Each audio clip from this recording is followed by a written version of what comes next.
A very good afternoon to all the students who are present today to attend the online lecture for second year BCom semester 3 for the subject management. I warmly welcome one and all. Now I hope that you have been attending the previous lectures on management, so you might be aware about that we have already started with the first unit that talks on contemporary issues in human resource management. You might have already seen the different contents that needs to be covered in the same, out of which in the previous few lectures we have already talked on the first four contents that you can see of the topic. We have talked about the human resource management as a concept. What do you mean by human resource? What do you mean by human resource management? What are its different objectives, importance, advantages? We have also discussed the first three contemporary issues therein. The focus for today's lecture shall be on talent management and career planning and management. But before we go on to the new topics for the day, let me just quickly revise the two concepts we did in the previous lecture. That was a topic on employee engagement and employers branding. So let me just give you a quick recap of what we did in the previous class and thereby begin with what do you mean by talent management, and we would be talking a bit also on career planning and career management. So in the previous class, you may remember that we had started with the topic on employee engagement. So students, do you remember the meaning of it? When I say employee engagement, it was basically creating the right conditions, the right working conditions in an organization that helps to keep the employees engaged in the organization, to give them such a working environment that they can put in their best efforts and they can work with their best capability and potential. Because the more engaged an employee is towards your organization, the more effort he will put in to achieve the targets.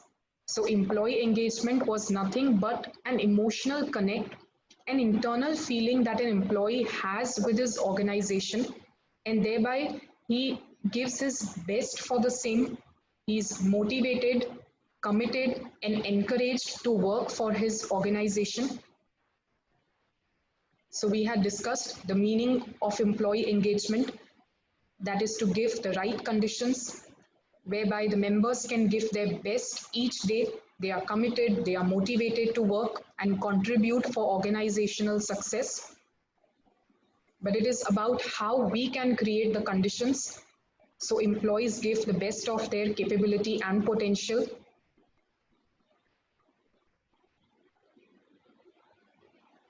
As I said, it is an internal feeling where an employee feels that he has been appreciated, he is being praised and recognized for the work he performs in the organization, an emotional connect that he has towards his organization.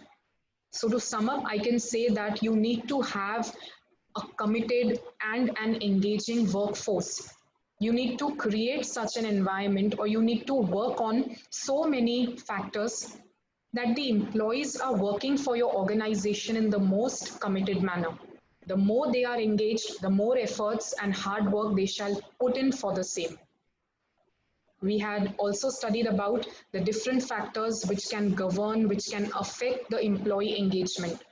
Or I can say the factors which actually increases the employee's engagement. So one by one you can have a look because we have already discussed them in detail in the previous lectures.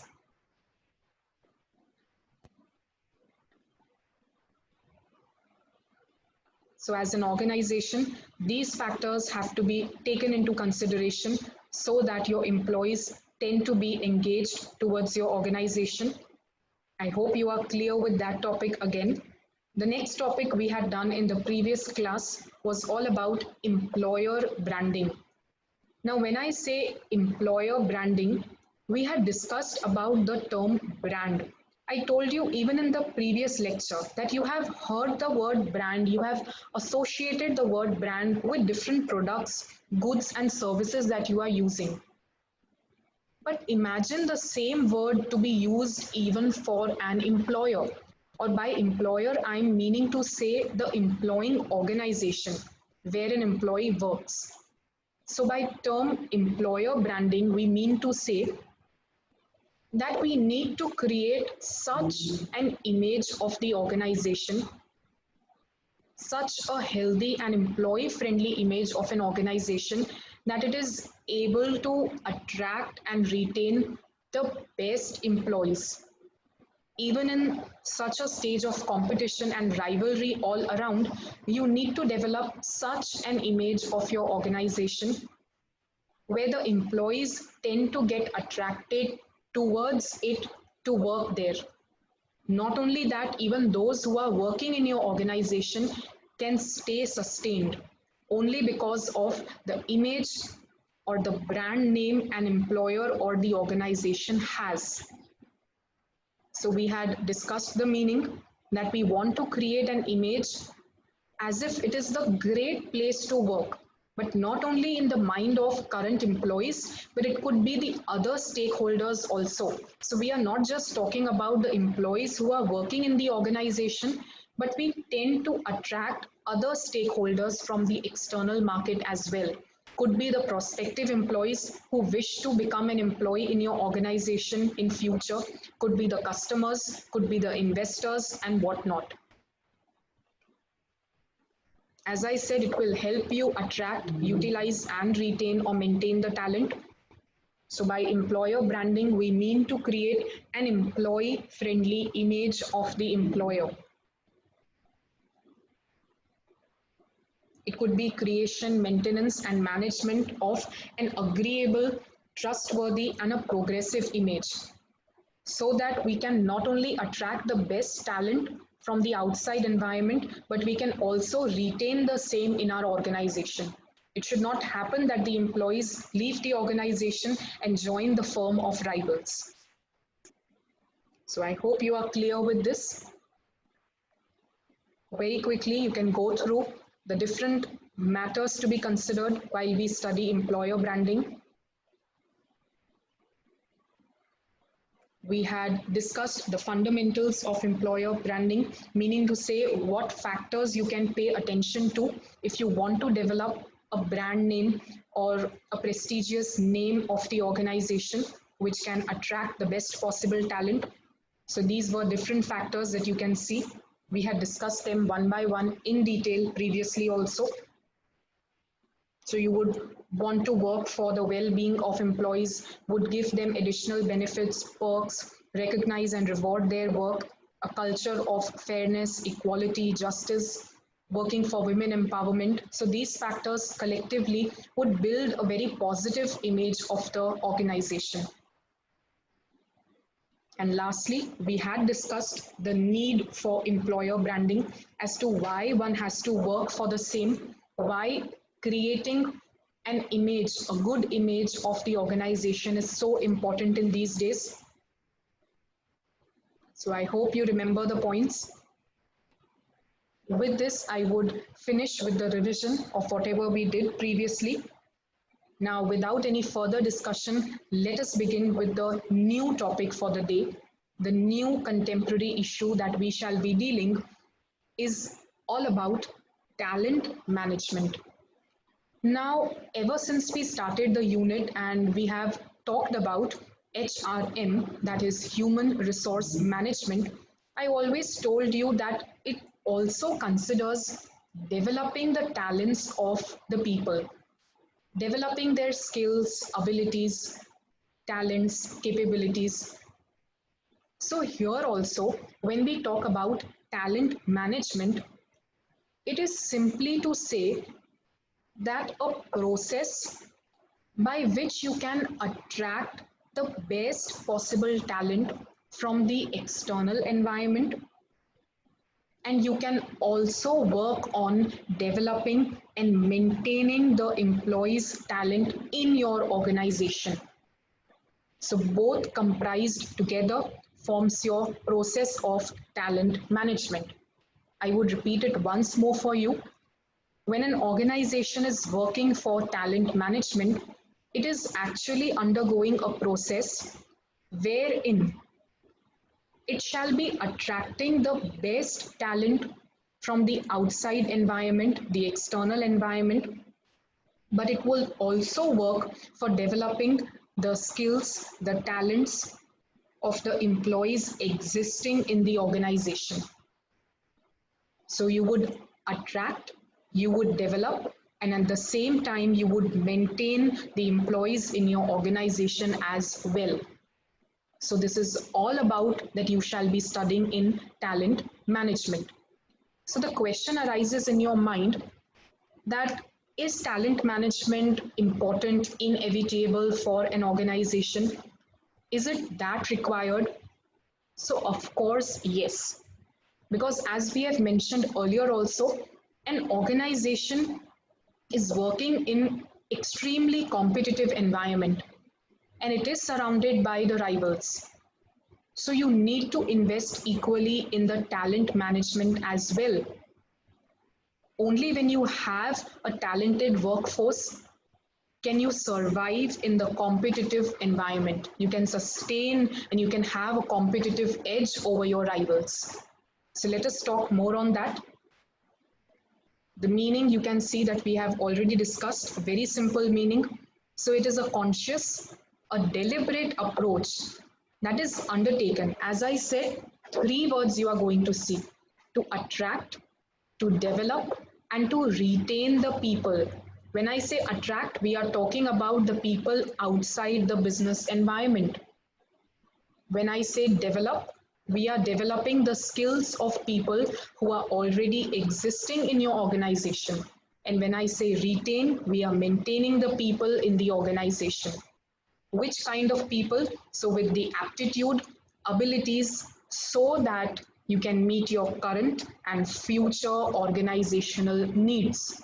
Of course, when you are attracting the talent or you are searching out for talent, you will definitely require those people who can satisfy the organizational needs.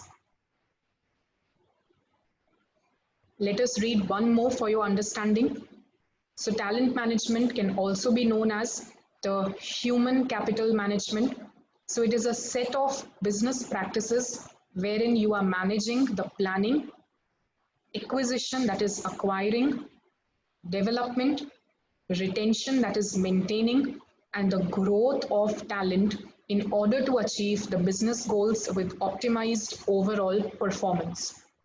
So you need to learn either of them as a definition. Those who still have any doubt pertaining to it, you can just have a look at this diagram. In a nutshell, it will be explaining you as to what is talent management. So you can see that it is to find the talented employees. When I say find, we are actually searching, we are attracting the best talent from the outside environment.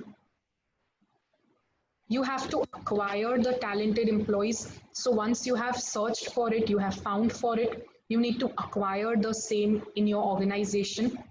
And lastly, you need to retain them by developing their skills. It should not happen that after acquiring the best talent or finding out the best talent, they leave your organization. So this should not be the case. You also have to work for maintaining the same in your organization. So I hope you are clear with this diagram as to what do you mean by talent management.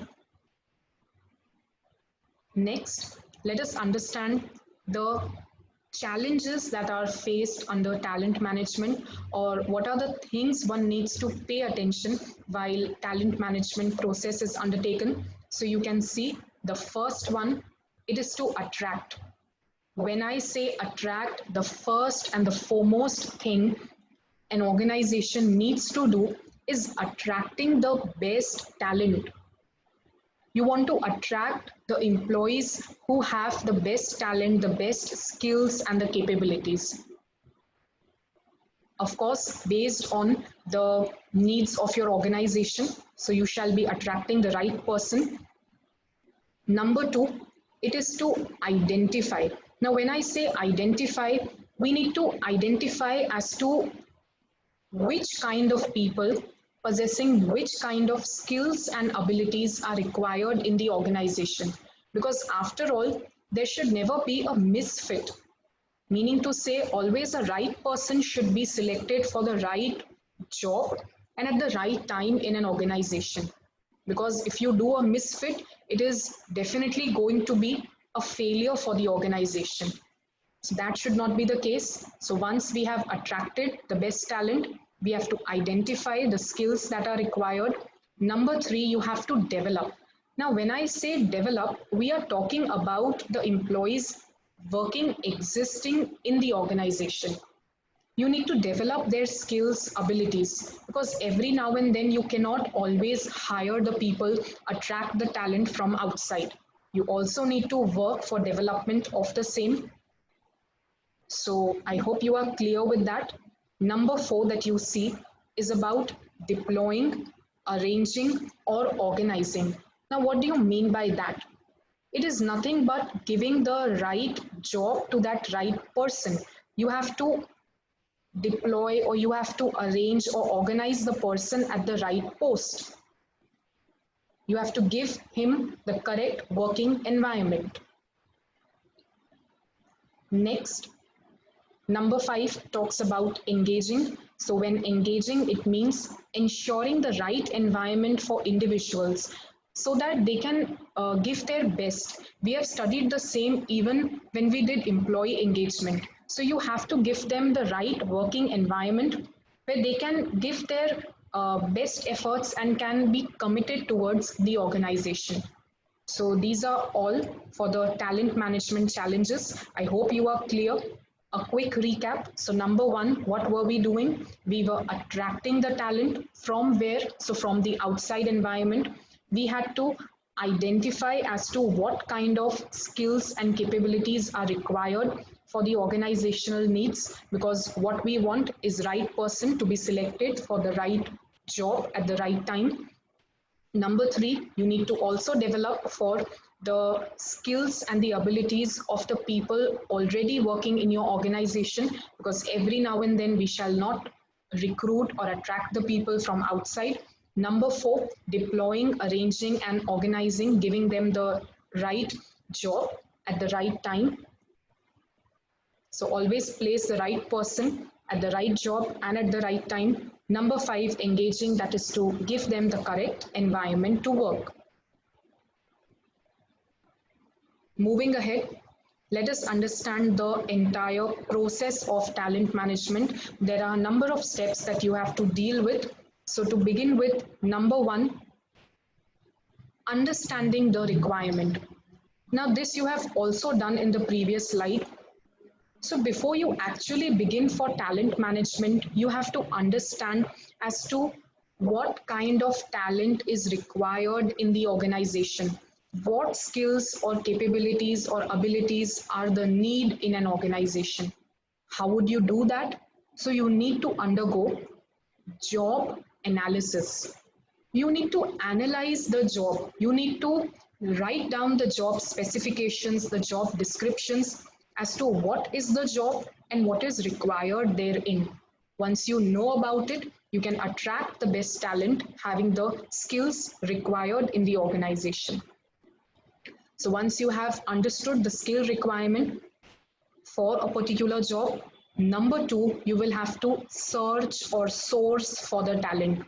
Now the process begins of searching the talent required to meet with the organizational current and future goals or needs. Once you have searched also, now would be the third part, that is attracting the talented people who can work with you, who can work in the organization. So you want to hire, you want to attract the best talent from the industry who can work in your organization. Once you have done that, comes the fourth point where you now work for the recruitment of the talent. Now, when I talk about recruitment, we are actually working for inviting such talented people to work in your organization. So that is nothing but recruitment. But number 5 is different, where now you would work also for selecting the talent. So once the recruitment process is done, you have attracted the talent and you have invited them to work in your organization. Now you would be selecting out of the pool of talented employees that you have received, who shall have the necessary qualifications, skills that you require as per your job specification. You would be selecting the same for your organization. Number 6, as I said, talent management is not only about hiring people or attracting people from outside. You also have to work for the training and development of the employees. So those who are already working in your organization, their skills and capabilities needs to be developed. How? So they have to be given the training, development programs and sessions can be organized so that they can also help meet the organization's current and future needs. So students, half of the process is already done. Can you recall the points? What did we do the very first? So we had understood what skills are required and for which kind of a job. Number 2, we had searched out for that talent. After searching, what did we do? We attracted the talent, we recruited, we selected. Lastly, we also worked for training and development. Let us move on to the next few points, steps in the process. It is retention. My dear students, up till now, in all the 6 points, we have tried and attracting the people. We have tried to develop the people who are already there in the organization. So now the task comes of also retaining them, maintaining the human resource in your organization. Because the task is not over just after attracting them or just after recruiting them. You should also pay attention to the fact that they shouldn't be leaving your organization and joining the competitor's company.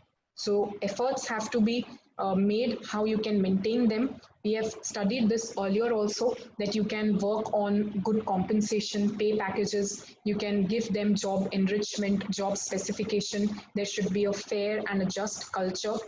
Recognize and praise, appreciate their efforts, reward them. So there could be number of other factors with which you can retain the employees. Number 8, as a talent management process, you also need to work for promotion of the employees. That is placing them at a higher position in the organization. None of the employee would like to work at the same position where they have started with. They require also to get promoted at a higher level based on the skills and the talents that they possess. Number 9, it is competency mapping. So human resource manager can also work for evaluating or assessing the competency, that is to say the skills, qualities, the talent that is possessed by an individual employee. Because based on it, we can decide whether the person is actually fit also for promotion or not. If yes, he can be promoted to higher positions. Number 10, performance appraisal. So also as a part of talent management, one needs to pay attention on appraising, or what we call evaluating the performance as well, so that we come to know whether the performance is as per the expectations or not. If not, shall we take some remedial steps? All those things have to be covered over here. Number 11, that we are going to study in detail also further in the chapter, that talks on career planning. Now, even the career of an employee who is working in your organization needs to be planned. When I say career planning, we need to plan, we need to take initiative and encourage him how he can achieve higher positions and can go high in his career in the organization. So even for that, the initiative has to be taken. Number 12 talks on succession planning. Now, this is something you have not heard earlier.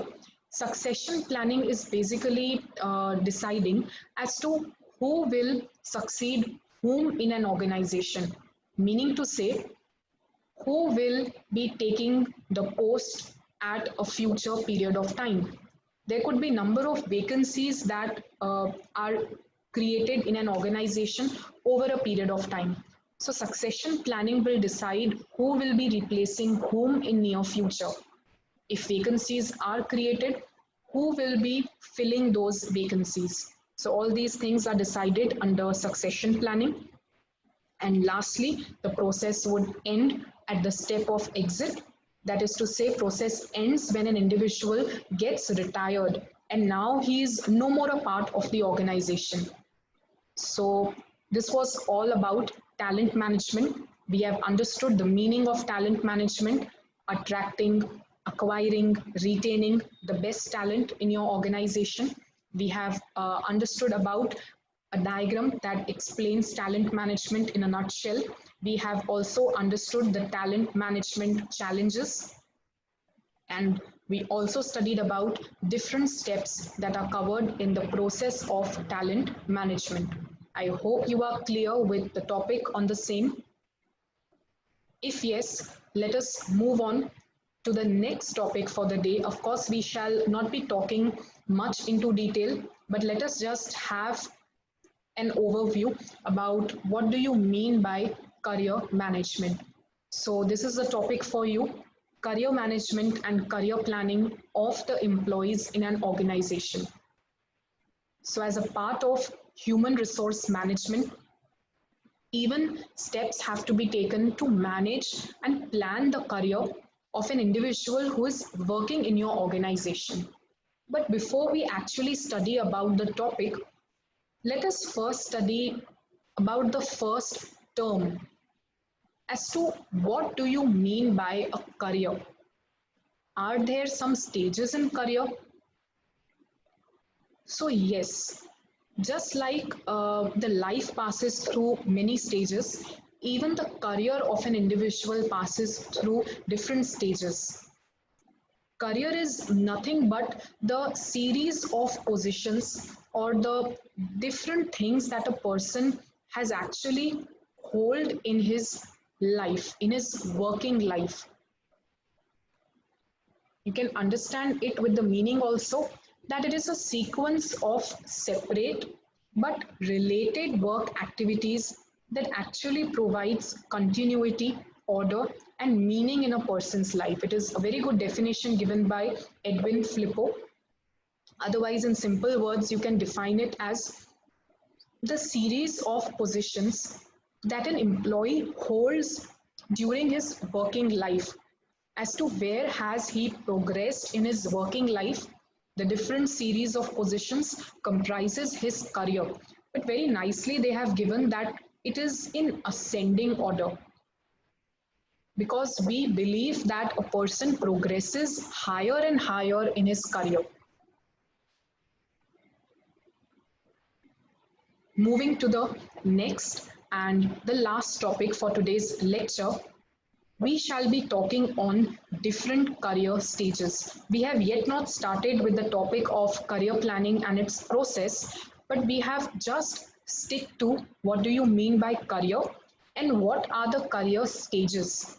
I just mentioned that as an individual passes through number of stages in his life, even he has to pass through few stages of his career too.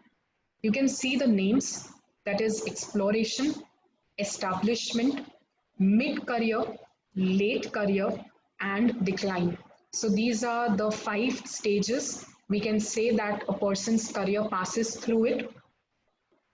I'll give you a quick understanding on all the steps one by one, and do make it clear that when you are writing the answer on career stages, it has to be in the sequence that has been mentioned. Meaning to say, you cannot mention the last stage of decline first. It has to be exploration, then establishment, then mid-career, late career, and finally decline. So number one, let us begin with exploration. The name itself suggests that this is the first step of a career, where a person is actually exploring himself. We can say that it starts with the early 20s and would end by the mid 20s also, where a person has just finished his education, or I can say has finished his graduation or post graduation from college and has now jumped in to adopt a profession or to take up a career. So over here, he's actually trying to shape different future career choices. He's trying to explore as to where he should find a career, which profession should he join, and he's actually trying to answer different puzzling questions. He's trying to seek answers to the questions about career that he has in his mind.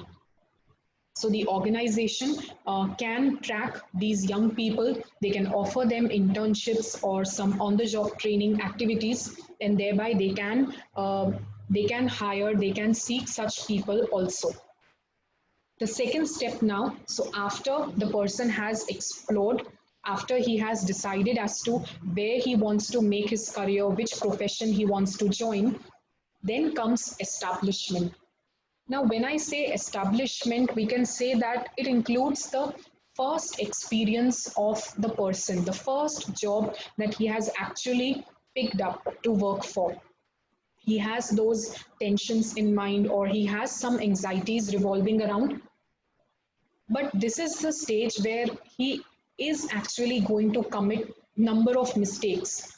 When he has taken up a new job, he is bound to make mistakes, but he is also learning from those mistakes, right? So this is the second stage of career that we can say. Number three, it is known as the mid career stage. It could be, you can say, between the age of 35 and 50. Now, over here, he has continued to show improved performance. Either he is showing improvement in his performance, or he's getting a stagnant position. That is to say, he's sticking on to whatever he has, or he may also show a decline. But at the third stage of mid career, he cannot take the chance of committing so many mistakes, because now if he makes mistakes, he could be penalized also, and his mistakes would be taken up strictly and seriously in the organization. So he cannot afford to make mistakes while he is in the third stage of mid career. Generally, it is best off to stick on to whatever the person is having, to hold on to wherever he lies at that place.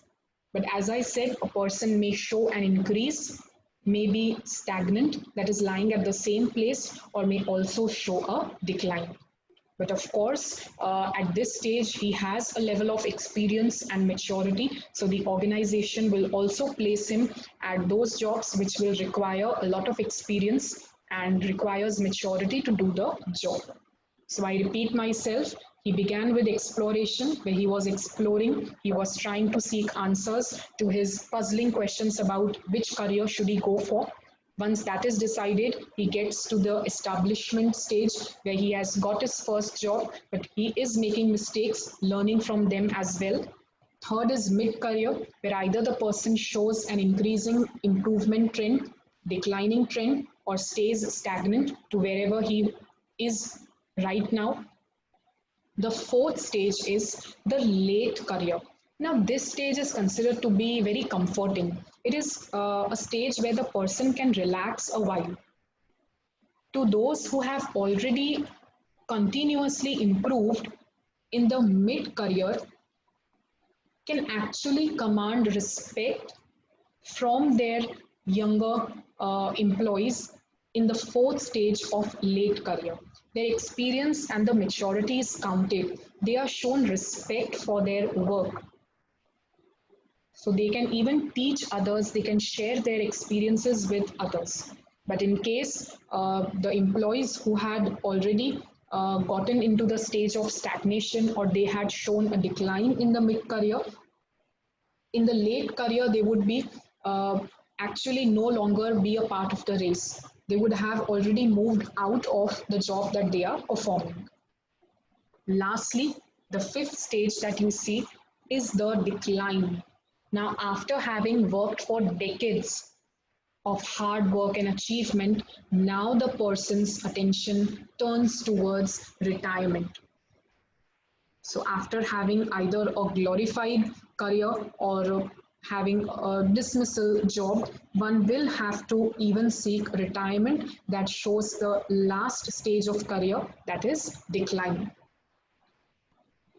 So I hope that you are clear with the topics that we have done today. Of course, the topic is not over, but I think it is enough for today. Next lecture, we shall be beginning career planning, and we will be talking about the last contemporary issue that talks on work-life balance. Have a quick glance at whatever we have done. So we have been understanding career stages. We understood the meaning of career.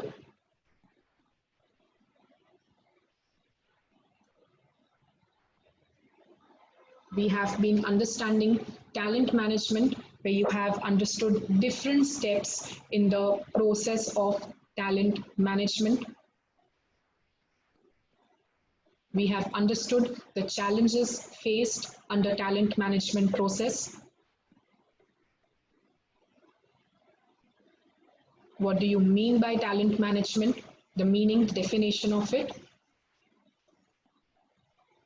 So I hope that you are clear with today's lecture. If you have any doubts, any queries, feel free to ask them in the Google Classroom of your respective class, and I shall be answering to them at the earliest. We meet in the next lecture where we shall be studying career planning and work-life balance. Until then, thank you so much for the day and happy learning.